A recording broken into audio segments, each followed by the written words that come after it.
Well, welcome everyone to today's episode of Cerius Leadership Business Insights for Business Leaders.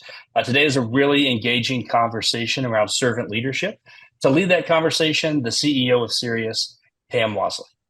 Thanks, Chris. And I have to tell you, when we first started talking about this topic of servant leadership, I was amazed at how many companies practice this leadership style. Ones like Home Depot, Costco, Nordstrom's, Chick-fil-A. I mean, all successful companies. And I'm really excited to have Mary Scifres and Amy Scott here today because they are experts on this topic. Because no matter what company they have worked with, they've gone in and significantly increased their growth within 2 years. But first, I have a question for both Mary and Amy. And that is, when I say servant leadership, people go, oh yeah, that's that touchy-feely thing, or that's a leader that doesn't know what they're doing and you can run right on over them. So Mary, Amy, what thoughts do you have on that? Well, I understand the confusion around that. Some people think that servant leadership means subservient leadership, which it definitely does not. Servant leadership, I go with Jim Koussis and Barry Postner's definition that servant leadership is a leader's selfless commitment to a cause, an organization, or a teammate. And when I think about servant leadership, one of the great examples, especially in this definition, is Dr. Martin Luther King Jr.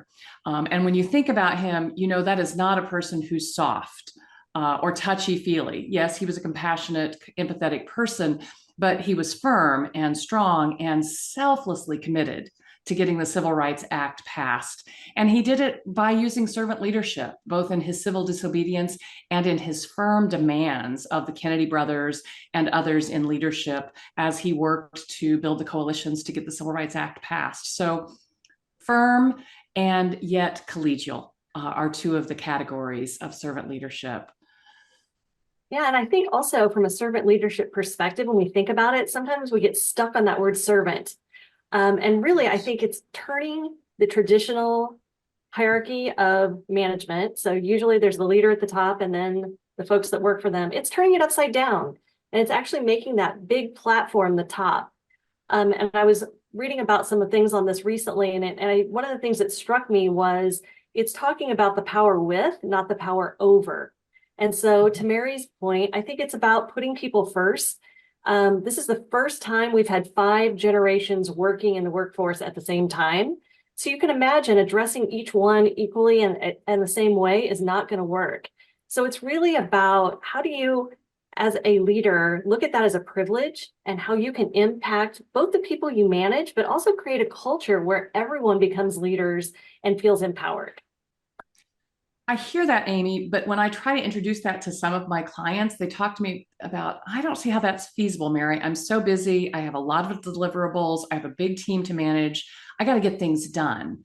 So how do you think it's feasible, Amy? Have you actually seen places where it really worked and improved, not just everybody's feeling about the company and the company culture, but also the company's actual success?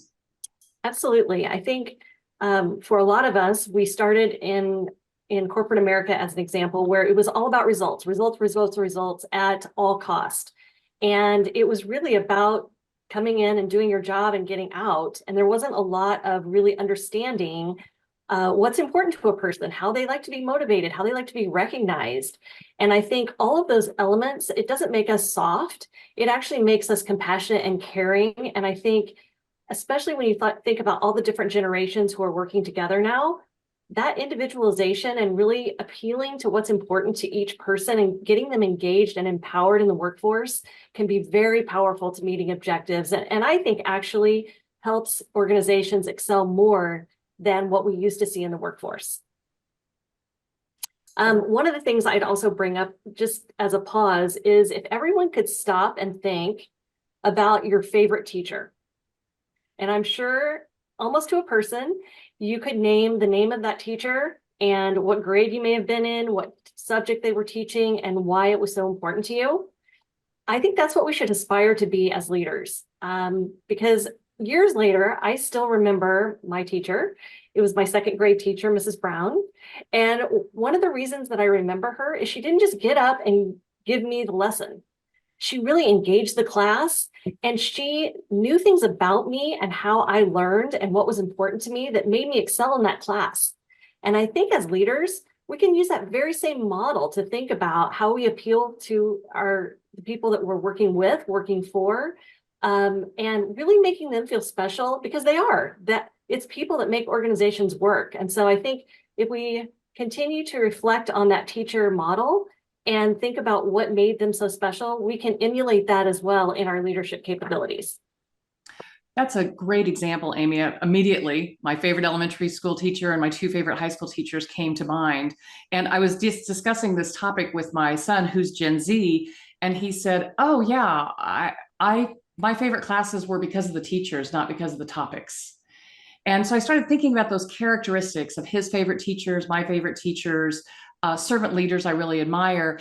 And I see 5 characteristics that kind of help define and refine what servant leadership means. And they're ones that we can work on. Pam often asks me, well, do I have to work on all of it at once? Of course not. We're busy, but pick one of these characteristics that you're strong at and work on it even more adeptly.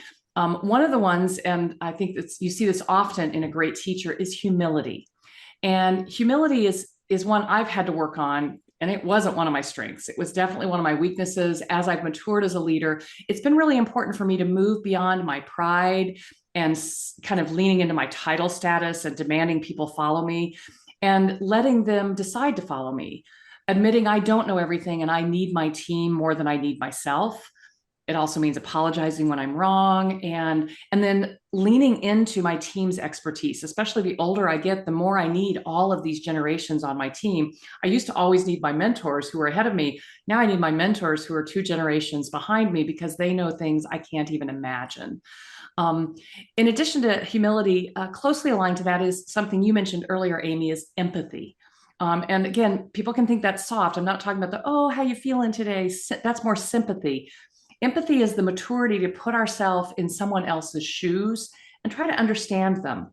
This can really help us understand our clients better, our customers better, and our team members, and even our bosses. I recently had a coaching client who was having a really difficult time with her boss. And I said to her, what if you looked at your boss as your most important customer? And it was really hard for her to do that. And I said, what would you do to really serve your most important customer? And she said, well, I really try to understand where they're coming from and what they need. Well, when she did that, she was better able to get along with her boss and complete the projects that he was demanding of her in a way that helped her succeed and get promoted.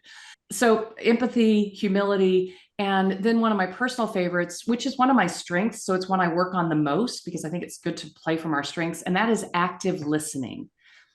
Listening in a world that doesn't listen very often.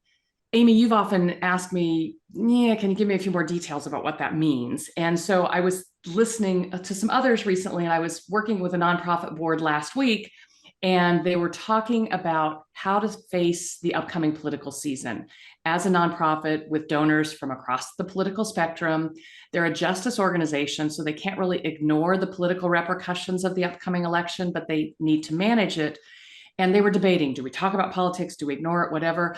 And one of the oldest members of the board said, whatever happened to reflective listening? When I was a university administrator, we really worked on reflective listening, reflecting back what we were hearing from students, from donors, from parents, from professors. And he gave an example that when he's on the golf course, he golfs with a lot of buddies who have opposing political views.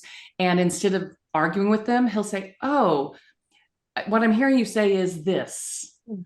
And then he said about 90% of the time, his buddy responds, no, that's not what I meant at all, Jack. No, what I meant was this. And then they're engaged in a really useful, life-giving conversation instead of a big political argument. And then the other 2 that I put down as characteristics that, again, we can learn are direct engagement. I think Jeff Senegal, who founded Costco, is the perfect example of this, the way that he continued to visit every single store every year of his career until he retired. And that's just deciding that that's going to be on your calendar. And if you're good with people, that's a good one to work on. And then finally, facilitation of the growth of your people. The more that we grow leaders within our organization, the more our organization grows and benefits. So those characteristics, I think, are really important in understanding what servant leadership means. Well, Mary, leaders are busy people. So how do you, I mean, I heard you say start with one, but how do you pick it? How do you direct and teach a leader who doesn't maybe do any of these right now? How do you teach them to pick the right ones first? And how do you go from there? Well, I think if I were going to pick the right one first and I didn't know what my strengths were, I would pick something that's very tangible, either direct engagement or active listening. Those are tangible. You can Google them and find about 100 great YouTube videos on how to learn that. And so I would pick something very tangible that you can measure.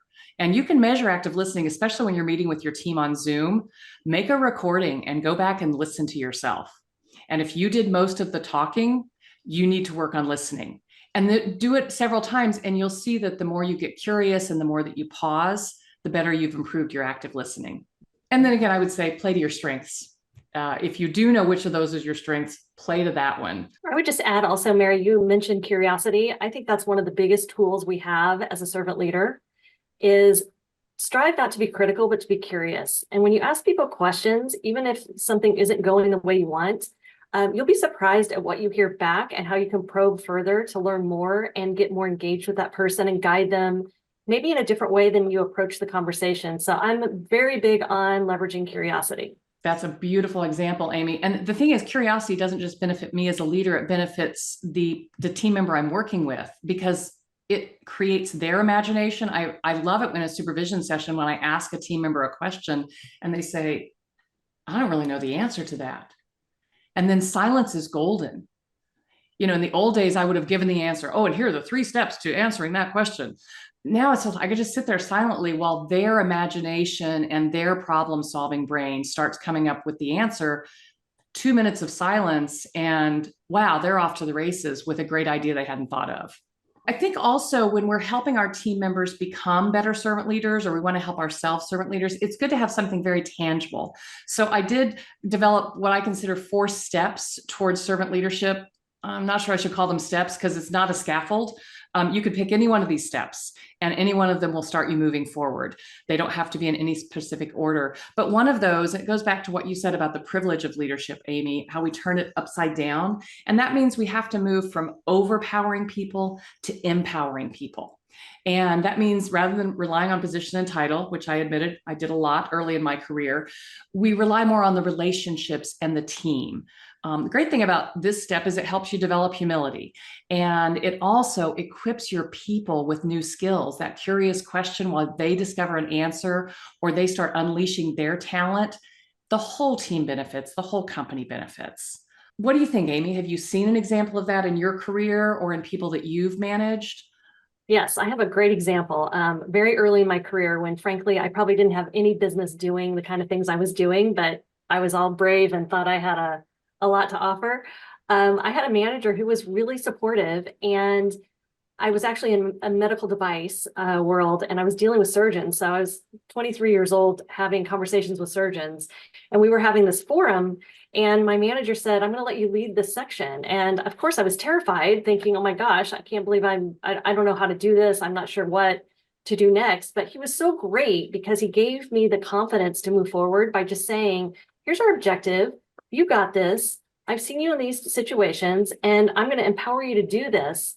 And it was probably one of the more pivotal moments in my career because I did a good job, and it really created the ability for me to do something that maybe I wouldn't have had the opportunity to do otherwise, and really empowered me to grow and excel from there on out. So I think that empowerment piece, and not setting your people up to fail by any means, but being able to give them opportunities and guide them in a way that allows them to be creative and actually most likely results in something better than you would have done just if it was yourself. Amy, I'm sure that we've all wished we had bosses like you had. But that's not always a possibility because there was a company that I was good friends with the CEO. But he was a domineering manager. So his way of managing the staff was, get it done. I don't care how you get it done. I don't care if it's not right, or if you don't want to listen to what I say, just get it done and get it done now. I mean, literally, he was just rude and crude. He wouldn't listen to anyone, just did things the way he always did. And that was a $5 million company. Well, just recently he sold his company. And the new company brought in this president that was truly a servant leader. The transformation that I saw take place, I knew most of the employees in this company, and I was sure that he would trade out, quite a few of them, but he didn't. He kept most of them, and he empowered them. He listened to them. He encouraged them. What I saw, transform over the last 3 years has been phenomenal. And the end story is, as of last year, they hit $20 million. People are the secret to growth. Amen. Man, that's the proof in the pudding, Pam. I mean, it really isn't a soft skill. It's a necessary skill. And what you just gave is also an example of another step, is to value your people, value their growth. They're your best resource, especially in the 21st century. There is nothing more important than the intellectual and people capital that are in our companies. And if we put what's best for our people first, what's best for the organization ahead of our own personal agendas, that's a way of valuing them, of really living into that definition of selfless commitment to our people and to our organization. But it means we have to choose to believe in people. One of my mentors says, I try to see everybody with a perfect 10 on their head. Like, let them move down from there if they disappoint us, but let's just assume that they are at their very best, and let's continue to bring out the very best in them. And along that way, a really tangible way to do that is to affirm them. Celebrate the wins. Don't just move right along after the next win. Celebrate that environment of encouragement when we see their improvement, when we see their growth, to really fuel that with gratitude and encouragement. It's really sad, Mary. I was looking at a Gallup report that was done, and the Gallup survey actually showed that 1 in 3 employees have not been recognized in the last 7 days. Now, you think about how much time we spend at work versus how much time we spend with our friends and our family. That really can have an impact. And especially if you're going through a hard time at work, or you're trying to solve a big problem.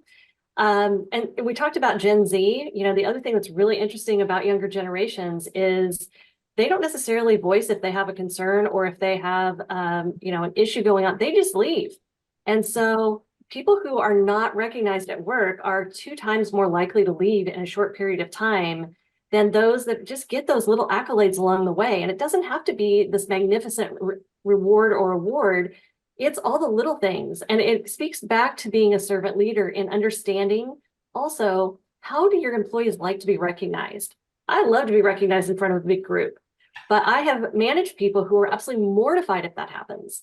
So in addition to understanding how to acknowledge the value that an employee brings, also be cognizant of how they like to be rewarded and acknowledged, so that you can do that in the most positive and impactful way.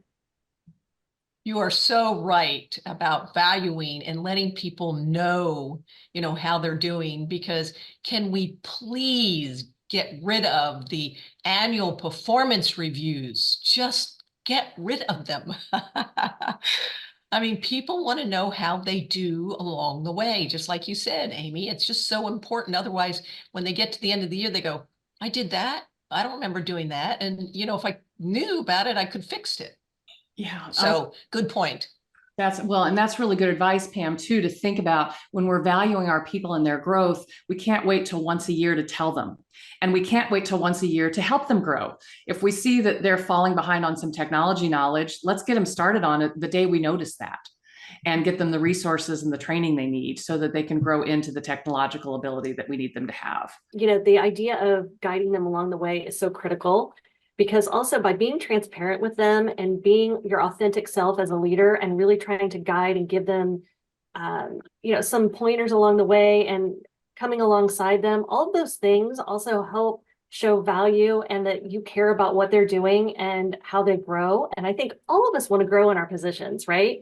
nobody wants to be stagnant. And so to the point of what Pam, you as well as Mary are saying, getting that along the way and making that a continual growth process is so critical, and not just waiting for a once a year type of sit down, which we all know is not comfortable, and we all focus on the negatives anyway instead of all the great things we did.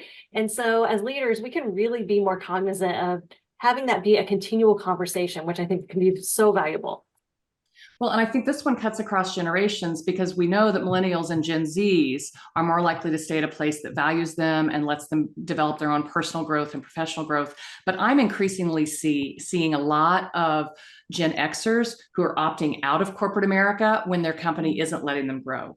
So we want to prevent turnover, right? The more that we can promote employee retention, the more we benefit. Harvard Business Review did a really thorough study of contrasts between Sam's Club and Costco several years ago, which was better off financially. Sam's Club saves their money by paying less and fewer benefits. Costco has gone with living wage and benefits. And the cost of employee turnover has been so high at Sam's Club that Costco's benefits their company benefits and their company profits far outweigh the costs of paying their employees a living wage and benefits. And I really celebrate that their newest CEO, just named on January 1st, started out as a forklift driver 40 years ago, 40 years with the same company, and now running the company. That's another great example of what happens when we value our people. A similar category, though, is to focus on those leading indicators of our company and our people instead of the lagging indicators. I know we've got we got to look at our KPIs and figure out how the year went and that kind of thing, but we want to keep our people looking forward and celebrate the wins along the way that keep them moving forward.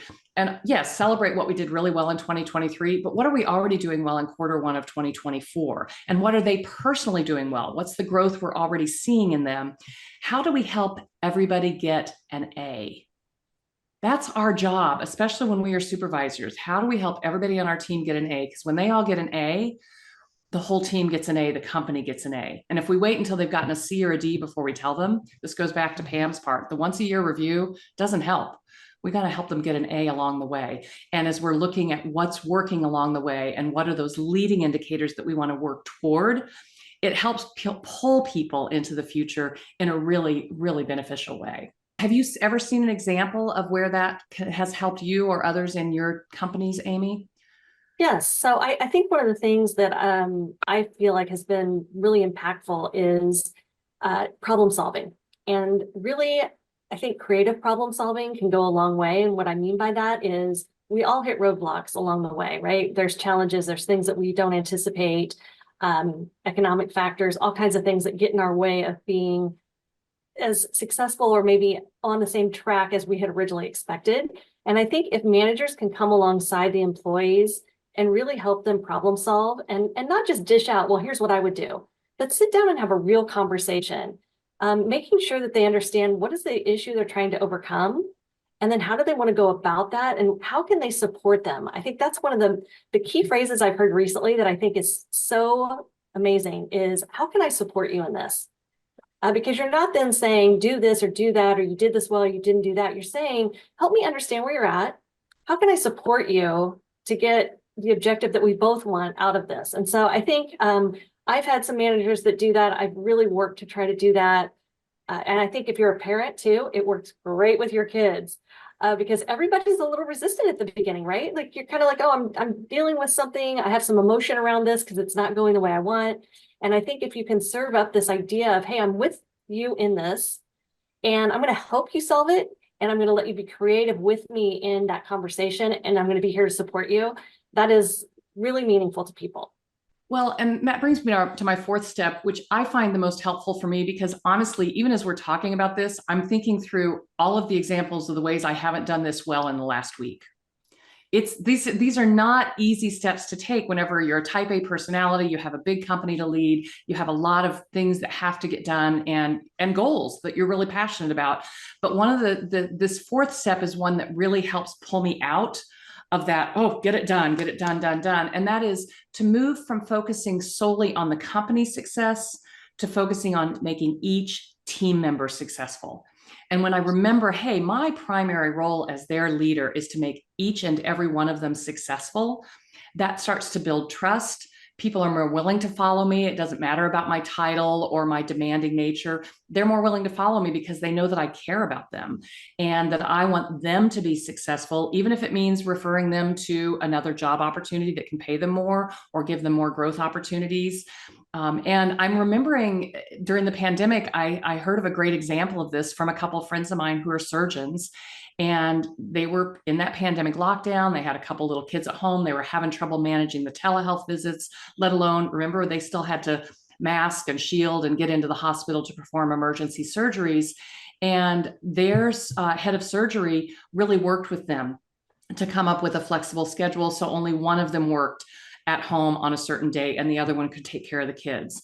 And only one of them, their surgery days were on alternating days so that one of them could be home with the kids since there was no childcare available, and the other one could be at the hospital performing the necessary surgeries.